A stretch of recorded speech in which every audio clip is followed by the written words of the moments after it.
그러면 이번에 이어서 달러 약세, 위안화 강세가 이제 주가와 어떤 연관관계가 있나 한번 내용을 이렇게 준비해 주셔가지고 한번 들어보도록 하겠습니다. 제가 지난번에 네. 그 나스닥 고래 네. 델타 뭐 이런 얘기 했다가 네. 아는 분들한테 엄청 혼났어요. 어렵다고. 근데 자, 너무 사실 좀 이제 시청자분들 어떻게 생각하실지 모르겠는데 조금 이제 이해를 하고 보시면 완전 재밌죠. 네, 금융 그쵸. 네. 내용인데 약간 추리를 하는 거잖아요. 사실 이게 전 완전 약간 새로운 재밌었어요. 접근이고 완전 재밌었어요. 근데 저 되게 혼났어요. 이렇게 어렵게 설명을 하면 어떡하냐. 그래가지고 저희 프로는 원래 이렇게 좀 트렌드를 따라가는 게 아니라 독자. 그래서 제가 이번에는 어떻게든지 쉽게 해보자. 쉽게 해보자. 쉽게 해보자. 그래서 열심히 생각을 해봤는데요. 네.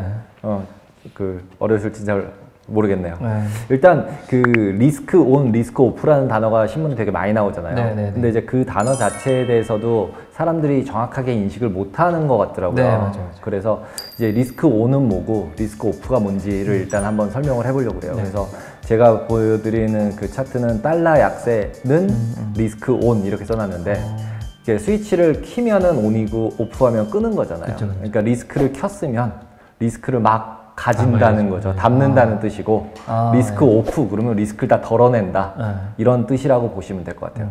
그러면은 제목대로 달러 약세면 리스크를 막 담느냐 라고 물음표가 생기잖아요. 그리고 이제 이게 원달러나 이게 FX가 들어가면 계속 이제 선물 이제 하시니까 아시겠지만 실제로 그걸 하다 보면은 올라간다 내려간다는 단어가 되게 애매하잖아요. 그렇죠. 달러한테는 올라가는 약세고 거고, 위안화는 강세니까 강세 약세가 맨날 헷갈리고 그렇죠. 외환이 그게 되게 어려운 것 같아요. 특히 설명하다가 또 헷갈릴 때도 있고 그래서 이제 일단은 처음에 정의를 좀 잘하고 시작을 하자. 이게 오늘 제가 이제 해보려고 합니다. 그래서 달러 강세는 리스크 오프고 달러 약세는 리스크 온이다. 그래서 그거에 어떤 의미를 가졌는지를 설명을 한번 해보려고 그래요. 그래서 달러 강세가 된다는 얘기는 기본적으로 위험하다는 뜻이잖아요. 달러는 안전자산이라고 생각하잖아요. 사람들이. 그죠? 그래서 뭐 아시아 위기, IMF 생기면 원달러 막 2,000원 가는 거고요. 그죠? 그럼 2,000원 간다는 얘기는 달러가 강세가 됐다는 얘기고 원화가 약세가 됐다는 얘기잖아요. 그러니까 달러 강세가 된다는 얘기는 주가 폭락하고 막 뭐 이벤트가 생기는 거죠. 그러면은 이제 제가 써놓은 거에 신용 축소라고 써놨는데 신용이랑은 대출을 줄여야 되는 거죠. 돈을 막 회수해가는 상태가 생기는 거고 그러다 보면 미국 경제는 은연중에 긍정적인 효과들을 많이 봤어요. 강세일 때. 그래서 이제 리스크 오프면 달러 강세 그리고 그렇게 되면 대출을 회수하는 상태. 그러니까 나머지 이제 신흥국들, 우리처럼 돈 빌려 쓰는 나라들은 되게 힘들어지는 상태가 되는 거죠. 그러다 보니까 원화가 또 막 싸지고 그런 상태가 일어나는 게 리스크 오프다. 그리고 리스크 온은 뭐냐면 달러가 약세가 되는 거죠. 돈을 빌려서 써야 되는데 달러를 빌려서 쓰다 보면 원금이 계속 줄어요. 달러가 약세가 돼서.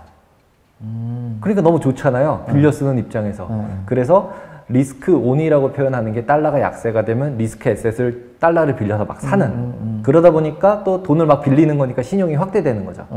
그런 식의 개념이라고 보셔서 이제 신흥국 경제가 더 긍정적이 되는 거죠. 왜냐하면 결국은 달러를 빌려서 경제에다가 돈을 더 쓰니까 경제가 또 활성화되고 그럼 신흥국은 또 좋아지고 그러다가 계속 돈을 빌려 쓰다가 잘못돼서 IMF 맞고 이 사이클로 돌아가고 있는 그림이더라고요. 그래서 그 그림을 제가 이제 보여드린 그림은 70년대부터 지금 2020년까지 거의 한 30년, 아니 50년치 차트예요, 이게요. 달러 인덱스. 저도 이거 준비하면서 이제 50년치를 그려본 건 처음인데 그래서 봤더니 이제 70년대에 있다가 80년대 가면서 달러 가치가 급격하게 상승을 해요. 보시다시피. 그랬다가 너무 상승하고서 이제 달러가 강세가 되는 바람에 위안화 그 당시에 예나 약세가 너무 심해져서 또 프라자 수출이 너무 잘 돼. 일본이 너무 잘 나가니까 또 이렇게 한 대 딱 때려줬죠. 프라자 합의 때려줘서 여기서 보시면 쫙 내려가잖아요. 이걸로 이제 원상 복귀. 그리고 쭉 가는 거죠. 그랬더니 이제 아까 말씀드린 것처럼 달러 약세 상태인 거잖아요. 그러니까 돈을 막 빌려서 쓰는 거죠. 태국 뭐 그 당시에 저 처음에 직장 들어갔을 때 태국 이런 데 우리나라 막 대출해주고 달러 빌려가지고 종금사들 막 이랬었거든요. 그때 상태인 거예요. 달러 약세 때문에. 그랬다가 결국은 이제 너무 많이 빌렸다가 이제 IMF를 또 우리 태국과 아시아 다 같이 또 한 대 맞으면서 맞으면 다시 올라가잖아요. 그래서 2차 강세가 발생을 해요. 차트 보시면. 게다가 닷컴 버블 맞고 다시 또 내려가기 시작을 하죠. 그래서 쭉 내려왔다가 결국 또 이게 또 내려와서 달러가 너무 약세가 된 상태니까 또 대출을 많이 일으키는 거죠. 금리 내려가고 달러가 많이 풀리니까 결국은 또 이제 미국에서 서브프라임 발생했죠. 그래서 다시 올라가기 시작해서 지금에 온 거예요. 그럼 이제 그 차트상으로 보면 첫 번째, 두 번째, 세 번째인데 이게 원래 테크니컬 원래 선물은 많이 보셨겠지만 이게 고점을 낮추고 있잖아요. 그럼 밑으로 내려가야 되잖아요. 내려가야 돼. 그래서 이게 과연 내려갈까? 그러면 이게 내려간다 그러면 지금 얘기된 대로 하면 주가가 올라가는 거잖아요. 그렇죠. 그렇죠. 그래서 진짜 그렇게 될까? 이걸 한번 이제 한번 생각을 해보려고 준비를 했습니다. 그럼 그 다음 장 이제 보시면은 이게 과연 장기 추세적으로는 달러 약세인가? 라고 보면은 지금 말씀드린 것처럼 고점을 계속 낮추고 있으니까 약간은 약세 추세가 맞는 것 같다. 라고 생각이 들어요. 근데 최근 들어서는 미국 부채 증가하고 있고 미국 금리 낮고 그런 상태가 계속 지속되고 있잖아요. 거기 코로나를 또 맞았잖아요. 그러니까 여기서 미국이 생산성이 확 좋아지지 않으면 닷컴, 팡 기업 같이 생산성이 확 좋아지지 않으면 생각보다 쉽게 강세로 전환되기는 어려워 보이는 거죠. 그래서 그 다음 장도 보시면은 이제 그 추세가 있어요. 결국 똑같은 그림들을 이제 뭐 3년 끊었다가 1년 끊었다가 이렇게 쪼그랗게 잘라놨어요, 제가. 그 다음에 이제 이게 FX는 다 아시겠지만 며느리도 모르고 아무도 모르잖아요. 그러니까 이제 테크니컬을 사람들이 많이 보는 거고. 그래서 이제 테크니컬로 한번 선을 좀 거보고 이제 봤더니 결국은 2018년도부터 트럼프가 이제 무역 분쟁 얘기하고 이러면서 이제 강달러 정책 들어가고 그러면서 이제 코로나 사태 또 맞고 이러면서 이제 리스크 오프 모드가 계속되면서 이제 달러 강세가 지속되면서 쭉 올라왔죠. 이제 그랬다가 이제 코로나 빵 맞으면서 다시 강세가 됐는데 뚜껑을 딱 열어봤더니 자기네 나라는 괜찮은 거잖아요. 중국은 중국은 괜찮은 거잖아요. 전 세계에서 지금 괜찮다고 하는 게 중국밖에 없으니. 그래가지고 결국은 다시 달러가 약세 모드로 돌아버린 거죠. 원래는 이제 그런 아까 앞에서 얘기했지만 리스크가 생기면 안전자산 가야 되니까 달러가 강세가 돼야 될 거라고 생각하고 일단 위로 쏴서 올려봤는데 뚜껑을 열었더니 쟤 괜찮은데? 이렇게 생긴 거죠. 위안화가. 그러니까 그때부터 이제 급전직하 이제 내려가기 시작을 하기 시작을 했어요. 그래서 그 뒷장 보시면 위안화 쪽만 제가 따로 그렸어요. 최근에 2018년도서부터 고점 2019년도 이제 한 중반까지 보면은 한 13% 정도 위안화가 그러니까 한 6.2 위안에서 7.2 위안까지 위안화가 약세가 많이 된 거예요. 달러 강세가 된 거잖아요. 그렇죠? 이러면서 이제 달러 강세되고 위안화 약세가 되니까 수출이 잘 되니까 중국이 또 너무 잘 된 거죠. 그러니까 이제 트럼프 나와서 뭐라고 얘기하고 이러면서 무역 분쟁 터지고 이 스토리가 다 연결이 되더라고요. 그런 상태가 유지가 되고 있었는데 코로나를 맞고 나니까 결국은 펀더멘탈리 저희가 맨날 얘기하는 성장과 금리 뭐 이런 얘기 계속 하잖아요. 그것처럼 중국만 성장도 좋고 금리도 좋고 그러니까 중국으로 돈이 가고 중국 채권들이 계속 매수가 일어나고 이러니까 결국은 위안화 강세가 지금처럼 보면은 단기적으로 올해 들어서 한 6월 달 기준으로 봤을 때 거의 한 7%, 7.2 위안에서 지금 6.6 정도 되거든요. 6.8? 많이 내려갔죠. 그럼 이게 계속 내려갈 거냐? 그럼 아까 앞에 걸로 가시면 어떤가요? 이게 계속 내려가면 주가가 올라야죠. 그죠? 올라야 되죠. 그러면은 진짜 오를까? 라는 물음표가 이제 던져지죠. 그리고 이제 그러면 계속 우리가 달러 약세라고 계속 신문에서 봤잖아요. 그러면 이제 달러 약세라고 우리가 다 얘기를 하는데 과연 진짜 달러 약세인 게 다 달러 약세냐라고 보면은 그 다음 장 보시면은 중국, 타이완, 한국 세 개 한테만이에요. 이머징 국가 중에는. 생각보다 저도 이렇게 많이 딴 나라들이 망가졌을 줄은 몰랐어요. 코로나로 망가진 다른 이머징 국가들 어마무시하지 않나요? 브라질 28.8%, 아르헨티나 22.74%. 예전에 그 브릭스라고 나왔던 나라들이거든요, 얘네들.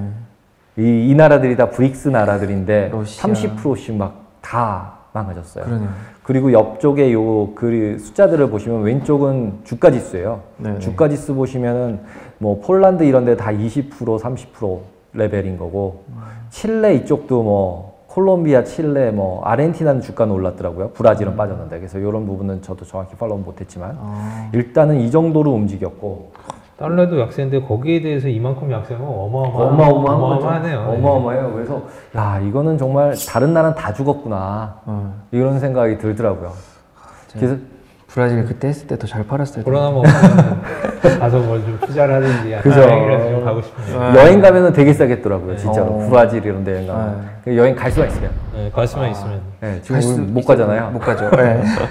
그런 것 같습니다. 그래서 이제 그 달러 약세라고 우리가 얘기를 했으니까 이머징만 보지 말고 그러면 이제 그 선진국 쪽을 봐보면 어떤가.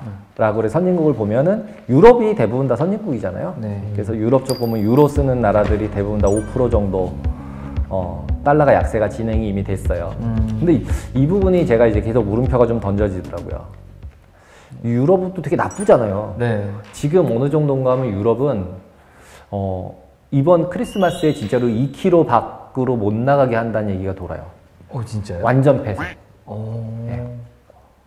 근데 좀 심각하긴 해요. 네. 요즘에 보면은 네. 그 3월보다 지금 코로나 퍼지는 속도가 훨씬 강하고 뭐 이렇게 인원이 많이 있는데 이유가 여름철 휴가를 또 다 갔대요. 유럽 애들이 안 돌아다니지 않고 그쵸, 다 돌아다녀가지고 오히려 이탈리아는 그때 한번 호되게 되어갖고 조금 잘 관리하고 있는데 그래도 엄청 심각하고 독일이 막 겨우겨우 막고 있는데 다 뚫려 있잖아요. 유럽은 막 그러니까 엄청 많더라고요. 네. 그래서 지금 이탈리아를 필두로 아예 2km 밖으로 못 나가게 한다고 경찰을 배치하겠다는 얘기까지 있다고 그러더라고요. 그래서 그 물음표 던져진 게 나갔는지를 누가 검사를 할 거냐고. 그렇죠. 우리처럼 전화기로 이렇게 딱 하는 것도 아니고 어떻게 검사를 하느냐. 이 정도까지 이제 이슈들이 생기고 있는데 유럽은 또 나름 또 다시 강세가 된 거잖아요. 달러 대비로. 그래서 이게 조금 그렇다고 이렇게 금리가 완전 마이너스인 국가들이고요. 유럽은. 그렇죠. 여기 신기하다. 그래서 이쪽 보시면은 다 오른쪽에 본드 일드 5년짜리들 다 보이시잖아요. 보시면은 마이너스 0.8, 마이너스 0.3, 마이너스 0.7 진짜 마이너스거든요. 얘네들은 금리가. 그럼에도 불구하고 어떻게 이렇게 환율이 일반적으로 금리가 올라야 그 통화도 강세가 되는데 금리가 미국보다 안 좋은데도 강세가 된 거는 다른 요인이 있는 거죠. 코로나 때문에 경기가 좋아져서 오른다 그러면 또 뭐 얘기가 다른데 그래서 여기가 제가 볼 때는 뭔가 브렉시트 때문에 그런가 뭐 이런 생각했는데 그래서 그 UK는 밑에 보시면은 한 2.5% 정도 약세돼 있어요. 그러니까 이 앞에 쪽이랑 그 뒤쪽이랑 보시면 이제 왜 강세예요? 유럽에? 그죠. 이해가 안 돼요. 유럽이 이해가 안 돼요. 여기는 왜 강세? 저는 이제 딱 했을 때는 그냥 생각에서는 아닐 거다라고 그러고서 봤더니 이렇게 돼 있어가지고 제가 요즘 유럽을 너무 등한시하고 안 보고 있었구나 라는 생각이 딱 들면서 조금 이해가 안 된다. 어느 쪽이 폭락하든지 반대쪽으로 움직일 가능성이 좀 있어 보인다는 생각이 좀 많이 들더라고요. 그래서 저도 좀 열심히 봤었어요. 그죠. 이게 좀 몇 달 전이었으면 이게 좀 과하게 달러 슈팅이 있어가지고 좀 유로가 상대적으로 그쵸. 좀 그런 게 있었는데 여지껏 이어졌다고 생각하니까 조금 다른 개념이에요. 개념이 생각이 들더라고요. 그래서 좀 봐야겠다. 그리고 결국은 키는 이머징 마켓에서 또 중국을 쳐다볼 수밖에 없겠다. 우리나라에 대해서도 위안화에 대해서도 얘기할 때 원달러 얘기할 때 위안화 프록시로 원화를 산다는 얘기도 되게 많아요. 프록시가 뭐라고? 프록시가 뭐라고 얘기하면 위안화를 대체제. 대체제. 그럼 비슷한 방향으로 원화도 움직인다. 우리나라 돈은 넣었다 뺐다가 쉬운데 위안화는 넣었다 뺐다 못하니까. 근데 그쵸. 비슷하게 움직이니까. 왜냐하면 이제 우리나라가 중국 수출이 너무 많잖아요. 그쵸. 그러니까 위안화 강세될 때 우리도 강세. 그리고 지금도 거의 똑같이 움직이거든요. 지금 그래서 우리나라랑 위안화랑 같이 움직이는 게 왜 이렇게 더 상관관계가 높아졌냐, 둘이 같이 움직이냐 이렇게 얘기했을 때 결국은 중국 위안화를 투자를 하고 싶은 외국인 중에 중국이 싫은 애가 있는 거죠. 많이 있을 수 있죠. 네. 그거 샀다가 못 가져나가게 하면 어떡하지? 이런 나라들, 이런 투자자들은 결국 원화를 사고 있다 그러더라고요. 그래서 지금 원화 계정에 원화로 들어있는 예금도 굉장히 많은가 봐요, 외국인이. 그래서 생각보다 외환위기 같은 건 우리나라 쉽게 안 온다. 네. 개인이 가진 것도 되게 많은데 외국인이 예전 같으면은 주식을 사고 원달러를 팔아서 바로 가져나갔어요. 네. 근데 요즘 안 가져나간대요. 하긴 채권도 올해 한국 원화 표시 채권도 외인들이 많이 샀다고 했었거든요. 약간 안전, 이머징 중에 안전하다? 이머징 중에 안전. 네. 그렇습니다. 그래서 지금 이제 앞에서 다시 이제 말씀드렸던 걸 한번 다시 돌이켜보면 리스크 온이면 이제 그 주가가 내려가는 거잖아요. 네. 리스크 온이면 이제 주가가 올라가는 거잖아요. 올라가죠. 그렇죠? 주가가 오르고 그러려면 리스크 온이 되려면 달러가 약세해야 되고 그런 상태잖아요. 그러면 이제 그 다음 장 이제 보시면 위안화가 강세가 되면 그러면 진짜로 S&P 500이 상승했나? 궁금하잖아요. 그죠? 이거 제가 드린 건 3년이니까 되게 비슷해요. 근데 과거 더 뒤로 가면은 이거 안 맞아요. 네. 그래서 그게 왜 안 맞는가를 생각을 해보면 위안화 마음대로 찍으셨잖아요. 그렇죠. 중국이 자기 환율 자기 마음대로 찍었잖아요. 그쵸, 약간 이제 시장성으로 돌아온 지가 한 3년, 5년? 5년 정도 됐다고 봐야 되는 것 같아요. 그 찍을 때 지금도 찍어요. 몇 프로 내에서 기준 환율 이제 PBOC가 그냥 중국 중앙은행들이 이제 위에 아래 이렇게 찍어주거든요. 그럼 거기서 출발해야 되거든요. 예. 중국답네요. 예. 그래서 이제 그럼에도 불구하고 밴드 폭도 되게 늘렸고 움직임의 폭도 그게 된 게 한 5년, 7년 정도 된 것 같으니까 이제 그 정도라고 생각하면 이제 지금 정도면 그래도 좀 시장의 흐름을 어느 정도 반영을 했고 그리고 자유화도 많이 시켰잖아요. 네. 그래서 올해도 자유화 많이 시키고 있고 그래서 이제 51% 이상 외국인 금융기관 지분도 사도 되고 그렇게 바꿔놓은 거기 때문에 그래도 많이 반영을 했다라고 생각이 들어서 3년 정도만 이제 체크를 해보는 차트예요. 그래서 보시면은 위안화가 내려가는 게 강세잖아요. 그죠? 이것도 매번 헷갈려요. 그렇죠. 그쵸? 위안화가 내려가는 게 강세고 달러가 약세고, 그쵸? 이게 달러 기준으로 그려지니까 위안화들이. 그래서 첫 번째 사각형 보시면 위안화가 내려가니까 헷갈리시죠? 네, 헷갈립니다. 내려가니까 달러가 약세고 주가가 올랐죠. 네. 방향이 이제 반대로 움직이죠. 그 다음번에도 보시면 19년도 중반에 가셔도 위안화가 약세가 되는 거죠. 위로 가니까 달러가 강세가 되는 거고. 그랬더니 그쵸. 주가는 또 내려갔죠. 네. 그 다음번에는 반대로 또 위안화가 강세가 되니까 미국 주가가 올라갔어요. 이거를 계속 반복하고 있어요. 보시면 여기 조금 다시 제가 부연 설명 조금 하고 싶은 부분이 생겼는데 지금 차트 보면 위안화 차트니까 1달러당 몇 위안 이렇게 그렇죠. 표시하는 거거든요. 네, 맞아요. 그래서 저도 막내 때 배울 때 보면 그 표기법 먼저 쓰는데 앞쪽에 오는 거 기준으로 강세 약세 하면 되거든요. 그쵸. 그래서 1달러당 위안화니까 이게 내려가면 달러 약세. 올라가면 달러 강세. 이렇게 이해해 주시면 될 것 같아요. 네.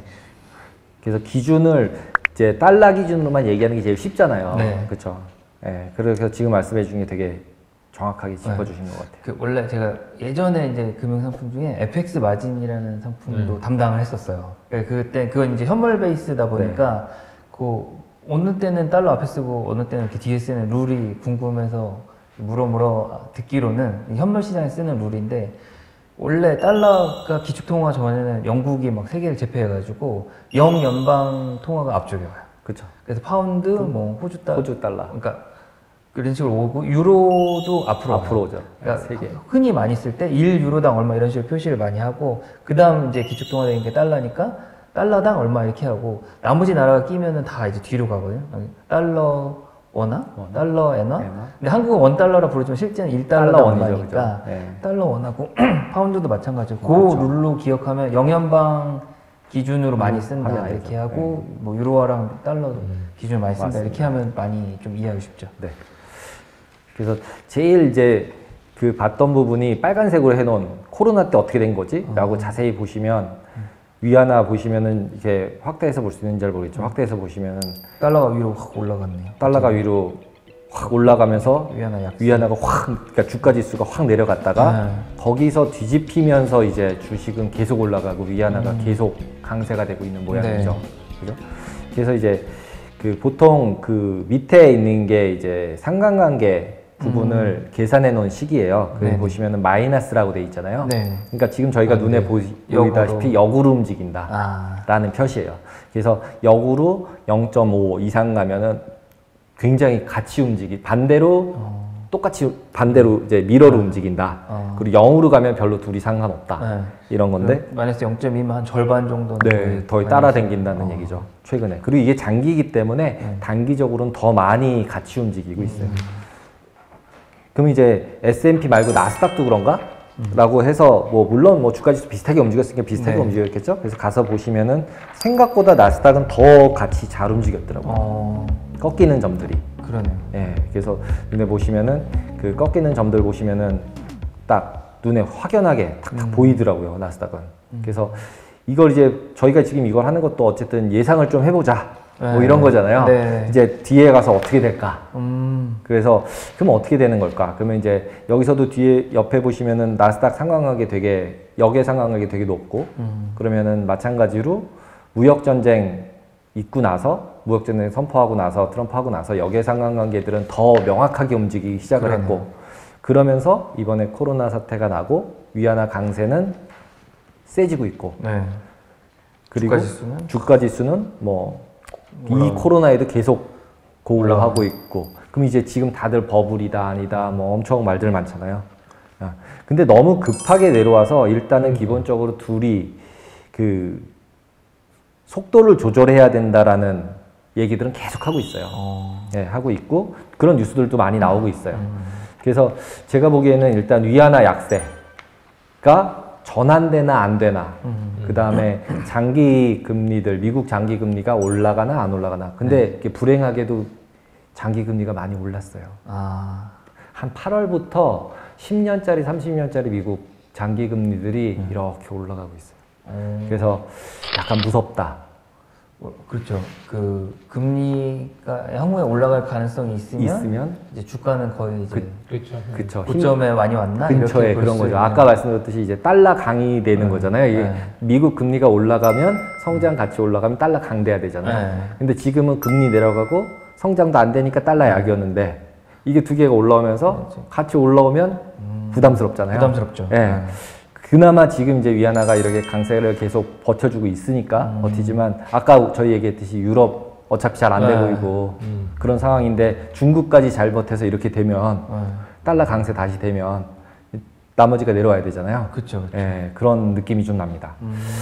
그래서 이제 그 다음에 이제 뉴스들을 몇 개를 봤어요. 그래서 뭐 15년 만에 최대 상승, 뭐 중속도 조절 나서나 뭐 12일 뉴스예요 이게. 그리고 18일 위안화 강세, 중국 노림수는 이게 그 중국 노림수는 뭘까요? 이게 일반적으로 생각을 해보면 그 뉴스에서도 계속 나오고 있는 부분이에요. 그러니까 중국 쌍순환이라는 얘기 계속 나왔었고 결국 내수를 부양을 해야겠는데 수출 물가를 낮추는 거죠.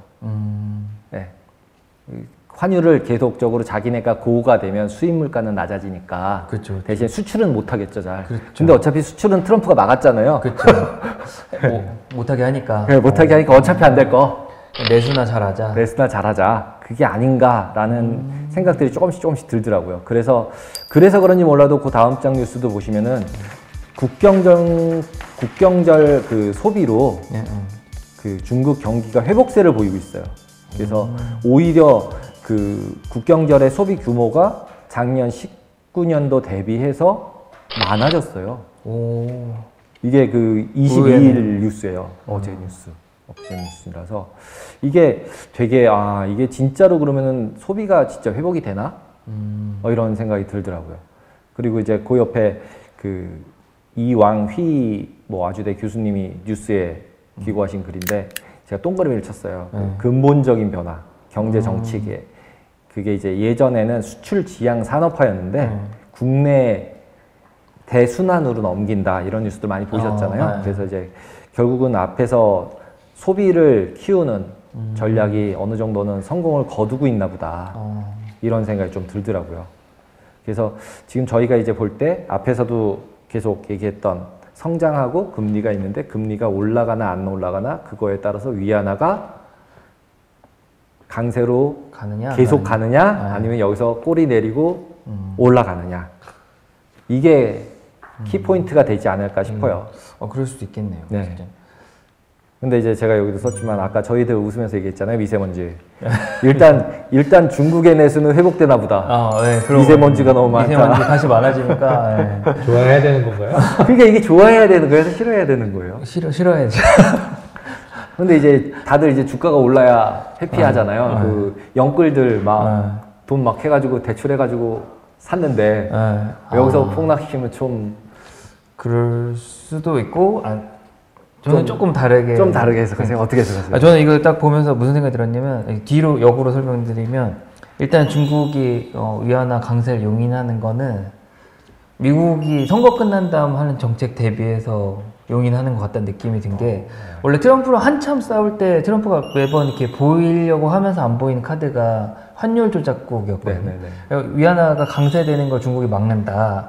그걸 했는데 자연스럽게 강세를 시켜놨잖아요. 그러니까 그렇게 공격 못하게 한 거고 그리고 실제로 그렇게 공격하면은 어차피 강세다. 그래서 지금 미국이 선거 때문에 신경 못 쓰는 동안 내수 물론 트럼프가 단초를 제공했죠. 계속 공격하니까 내수로 전환하자 뭐 이런 중국식의 전략 이런 게 좀 떠올랐고요. 저희가 이거 이제 1년 썰당이라는 프로부터 해서 제가 한 1년 넘었는데 그 미중 무역 분쟁이 한 2018년부터 했으니까 그때 한번 정리하는 걸 할 때 그때도 그 얘기를 제가 했었거든요. 그 위안화 갖고 미국이 공격할 거다. 근데 그걸 대비했다라는 저는 개인적인 느낌이 되게 미리 대비했다. 이게 크고 그리고 이걸 맞았을 때 자국 살아남는 방법을 연구를 했다 이런 느낌이 든 게 그 트럼프랑 레이건이랑 되게 비슷했다고 그런 식으로 저희가 한번 봤었는데 저는 되게 비슷하다고 느꼈거든요. 그러면 레이건 1기 때는 달러가 엄청 강하고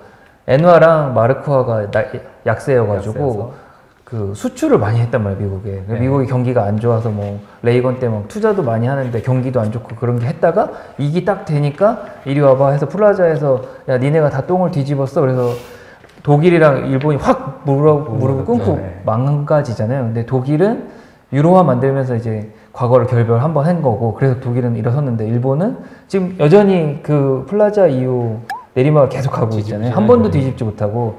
그래서 그때도 뭐 이제 저희 후배랑 이 유튜브 하면서 중국이 봤을 거다 분명히. 근데 배우고 이렇게 학습 효과가 있으니까 저렇게 된다? 저렇게 된다 100%. 근데 제가 봤을 때 미국 전략은 중국을 일본처럼 옛날처럼 하면 완전 또 재도약 할 수 있는 원래 경제라는 게 약간 제로섬이니까 희생양이 있으면 있을수록 그리고 꺾어야 되는 입장이라고 저는 생각하거든요. 미국 입장은 경쟁자니까. 근데 이제 중국이 아킬레스건이 이제 일본처럼 되는 건데 그걸 피해가려고 지금 걔네도 준비하고 머리를 쓴다 이런 느낌. 그쵸. 그래서 오늘 이제 해주신 거 맨 첫 번째 차트 보면 달러가 이렇게 해서 점점 내려가잖아요. 네. 지금 트럼프 1기 때 올라왔잖아요. 코로나든 뭐든. 네. 2기 물론 트럼프가 안 될 가능성이 지금 되게 높지만 하면 무조건 내려가야 돼. 이거 제가 이렇게 얘기하면 안 되는데. 제가 얘기해야 되나요? 저 개인적인 의견이고, 그러니까 그 레이건에 빗대었을 때는 패턴은 그렇게 갈 수 있지 않을까. 왜냐면 레이건 때 헤리티지 재단이 레이건 정책의 이렇게 싱크탱크였는데 트럼프가 똑같거든요. 그리고 트럼프는 제가 봤을 때 그 강점은 자기 주장한 걸 실현을 했어요. 의외로 미친 사람 같지만 공약을 대부분 그대로 해보거든요. 장벽도 그거 뻥인 줄 알았는데 장벽 해보고 오바마 케어는 없앤다고 했는데 실패했지만 했잖아요. 그러면 트럼프가 뭐라고 그랬냐면 미중 협상할 때 내가 두 번째 재선되면 그냥 안 끝난다. 딱 그렇게 명확하게 여러 번 시그널을 줬기 때문에 재선이 되면 무조건 공격할 거거든요. 그렇게 봤을 때는 중국도 나름의 준비를 하고 있는 게 아닌가. 그리고 뭐 그런 기사도 있더라고요. 바이든이 된다고 정책이 바뀔 거 없다. 어차피 미국은 중국 때리기 할 거고. 네. 그래서 뭐 그냥 제가 하는 업종 기준을 봤을 때는 모르겠어요. 주식 하시는 분들은 이제 싫어하실 수 있는데 변동성이 더 많이 생길 수 있다. 이런 것도 있고 장기적으로 봤을 때는 내려가야 사실 지금 좀 주가가 높다 이런 금융권 분들은 많이 이렇게 좀 왜 오르지 이게 있거든요. 근데 사실 한번 조정 오면은 야, 이제 다시 갈 수 있다 이런 약간 그런 컨센서스가 있으니까 저는 그렇게 올 거라고 생각해요. 위안화가 강세가 될 거다 계속 더 트럼프 때문에. 그러면 지금 얘기 들으면 주가가 계속 올라야 되잖아요. 주가 더 올라야죠. 2차 부스팅 가는 거죠 이제. 전혀 비정상적인 시장이 되지 않을까. 그래서 제가 여기 맨 마지막에 빨간색으로 쓴 게 선거 이후에 그러니까 저는 이거 그냥 만들면서 약간은 그 프라자 합의 때처럼 네. 중국이나 미국이랑 저렇게 싸우는 처럼 보이지만 우리나라도 이제 원래 국회의원들 이렇게 거기 안에서 싸우는 척 하지만 뒤에 가서 이렇게 협의 다 하는 것처럼 둘이서 협의를 좀 해서 그럼 이제 어느 협의점에서 좀 만날까 이런 걸 한번 좀 그냥 얘기를 해보고 싶었어요. 그래서 그 프라자 합의처럼 조용히 둘이 뒤에서 만나서 이제 약세 이만큼 했으니까 6%면 세지 않니? 그러니까 내가 조금 천천히 내릴게. 대신에 뭐 예를 들면 이제 누구도 이제 그런 얘기 하더라고요. 그러니까 국채를 대신 다시 사줘. 지금 안 샀어요, 최근에. 엄청 안 샀어요. 중국이 좀 삐져가지고. 네, 삐져가지고 안 샀거든요. 그러니까 이제 지금 돈을 이렇게 찍었는데 금리 계속 이렇게 올라오잖아요. 근데 이거 올라가면 또 주가 이렇게 되잖아요. 그쵸. 그러니까 이거 막아줘야 되는데 살 데가 없잖아요. 그쵸. 솔직히. 소위 희생양 필요한 거죠. 네, 이거 누가 사줘야 되잖아요. 그러니까 이제 중국이랑 둘이 합의를 뒤에서 봐서 너 조금 천천히 강세하고 대신에 그러면 이 달러를 천천히 강세가 되는 얘기는 달러를 자기가 계속 사야 되잖아요. 뭘 사야 될 거 아니에요. 그렇죠. 그러면 또 딴 거 사지 말고 달러를 국채 사줘. 장기로 뭐 이래서 둘이 이렇게 딱 해서 되게 안정적인 구도를 만들면서 이제 위안화는 강세를 천천히 가고 미국 금리도 아주 천천히 오르고 이렇게 돼서 일단 부채를 어떻게 좀 해결할 룸을 좀 둘 다 만들고 특히 미국 그럼 만들면서 이런 걸 뒤에서 바이든이든 트럼프든 하지 않을까 가능성이 있죠. 저희는 모르지만 또 프라자 합의도 원래 그때 당시 아무도 몰랐다 그러더라고요. 뭐 그렇다더라고요. 그래서 몇 년 지나서 왜 이렇게 된 거야 그랬더니 둘이 합의했다는 거를 나중에 하는. 맞아요. 그럼 이것도 한 5년쯤 지나서 갑자기 뒤에 가서 시진핑이랑 트럼프랑 둘이 만나서 뭐 했었대 우리. 뭐 트럼프 타워에서 했더라 뭐 이럴 수도 있어요. 트럼프 합의해가지고. 완전 뭐 이것도 지난번처럼 추론이죠 추론. 그럴 수도 있지 않을까. 생각보다 이렇게까지 이게 확 내려가는 건 코로나인데 약간은 저의 느낌은 약간 그랬거든요. 리스크 온 분위기가 아니었거든요. 저희도 솔직히 다 리스크 오프 분위기지. 뭐 이렇게 좀 조심해야 된다. 옛날 리먼 때처럼 될 거라고 생각했는데 조금 다른 무서운 분위기였는데 그게 아닌 거였으니까. 그래서 그렇다는 얘기는 조금 우리가 착각을 하고 있든지 아니면 뭔가 안에서 돌아서 합의를 본 게 아닌가. 충분히 들었습니다. 가능성이 있을 것 같아요. 그 여담이지만 그 나홀로 집에 투에 뉴욕에 가는데 그 케빈이 묵은 호텔이 플라자 호텔이거든요. 근데 거기에 트럼프가 출연하는 거 아세요? 나홀로 집에? 원래 트럼프 거였었어요. 플라자 호텔이. 그러니까 이번에 자기 뉴욕에 자기 거 트럼프 타워 갖고 있잖아요. 거기서 합의하면 이제 트럼프 협의, 트럼프 합의. 트럼프 뭐 그렇게 생각해 볼 수 있잖아요. 그러니까 본인이 뭔가 그래도 대통령 했는데 시그니처. 쇼맨십도 강하고 하니까. 있을까요, 근데 이제 선거에 일단 지고 분위기 지금 지는 분위기죠 지금 그죠? 뭐 그런 뉴스가 많이 나오는데 또 끝나야지 알 수 있죠. 그렇죠. 끝나봐야 알겠죠. 근데 모르겠나요. 저는 원래 되게 쉽게 재선할 수 있을 거라고 작년까지는 그래도 되지 않을까 이렇게 미국인 또 정서가 웬만큼 잘못 안 하면은 유지해준다 한 번 더 해준다 했는데 웬만큼 잘못을 했더라고요 이번에. 그래서 뭐 선거도 이제 지금 저희 촬영 아마 영상이 나갈 때는 선거가 끝났을 거긴 한데 그렇겠네요. 하여튼 뭐 어떻게 될지 한번 관심 있게 볼 만한 것 같고 저는 개인적으로 아까 그 얘기 드린 분명히 미국은 뭔가 액션을 취할 거라고 중국에 대해서 취해야죠. 뭐라 그러지? 옛날 뭐 이렇게 영화 같은 데 나오는데 상처 입은 짐승만큼 위험한 거 없다고 이미 들쑤셔놨잖아요. 그러니까 마무리 안 지으면 중국도 절대 가만히 그냥 좋은 게 좋은 거로 끝나지 않을 거거든요. 그러니까 마무리는 뭔가 짓긴 져야겠죠. 둘이 들쑤셔놨으니까. 그런 의미로 투자는 저는 되게 좋은 기회라고 생각해요. 이런 게 확 패턴이 바뀌는. 그래서 아까 저는 첫 장의 차트를 보고 차트도 좀 좋아하는데 이렇게 움직임이 나오면 재밌겠다. 제가 절대 방향을 얘기한 게 아닙니다. 재밌겠다. 재밌겠다. 그래서 오늘 이렇게 달러 약세랑 위안화 강세 관련해서 이렇게 한번 또 얘기 주셔가지고 되게 또 리마인드가 됐고 개인적으로 아까 유로화가 왜 유럽 쪽이 이렇게 달러 대비 좀 괜찮았나 이런 것도 조금 투자 관점에서 보실 만한 그리고 이렇게 뭔가 역외상 관계 있는 거는 투자하실 때 그래도 생각보다 도움이 되거든요. 나스닥 투자하시는 분들 위안화도 조금 선물 가격 보면 많이 도움이 될 것 같다 이렇게 생각합니다. 그래서 오늘도 이렇게 두 가지 주제 되게 재밌게 이렇게 한번 또 진행해 왔는데요. 두 분 뭐 소감 한번 좀 들어볼까요? 간단히. 먼저 대표님 오늘 방송 어떠셨는지? 예, 뭐 저 같은 경우에는 이제 지난번에 이어가지고 이번에는 이제 뭐 친환경 관련된 얘기를 좀 했었었는데요.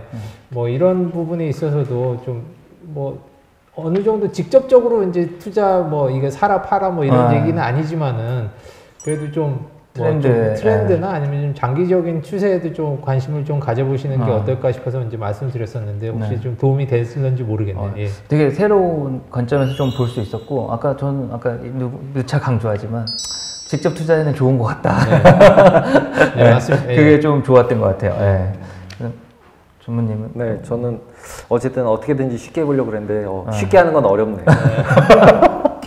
제가 중간에 너무 쉽게 중간에 한 번씩 설명해 주셔가지고 팀장님께서 한 번씩 딱 해주셔서 짚어주셔가지고 감사합니다. 그렇게 해주셔서 하여튼 오늘 이렇게 두 가지 주제 되게 재밌게 살펴봤고 이제 각 편마다 궁금하신 점 있으면 저희 항상 남겨드리는 전화번호에 연락을 주시거나 아니면 댓글 남겨주시면 저희가 답변 드리도록 하고 어쩌면 저희가 다음번에는 이 영상 이후는 새로 유튜브 채널 개설하려고 합니다. 그래서 해외 선물 관련된 전문 채널 이름도 좀 정했는데요. 좀 유튜브스럽게 이름을 달러 헌터라고. 달러 헌터. 네, 저희 채널 보시는 분들이 달러를 좀 많이 벌어라. 달러 헌터 이렇게 해가지고 약간 유튜브 감성 좀 넣어서 재밌게 이렇게 한번 좀 하고 있어서 이런 거 좀 많이 봐주시고 뭐 댓글과 구독 많이 부탁드립니다. 옮겨가면 해주세요. 지금 거는. 네. 생각해보니까 이제 지금 거는 의미가 없네요. 그래요? 네. 저희가 이렇게 좀 바꿔서 좀 새로운 이제 것도 많이 시도해 보려고 하거든요. 그래서 이렇게 하고 좀 시대가 많이 바뀌어서 마케팅적인 저희 활동 이런 부분도 좀 많이 달라지지 않을까 이렇게 해서 많은 이제 의견을 주시면 저희가 최대한 반영하도록 하겠습니다. 그래서 지금까지 시청해 주신 시청자 여러분 감사드리고 오늘은 이만 마치겠습니다. 감사합니다. 감사합니다.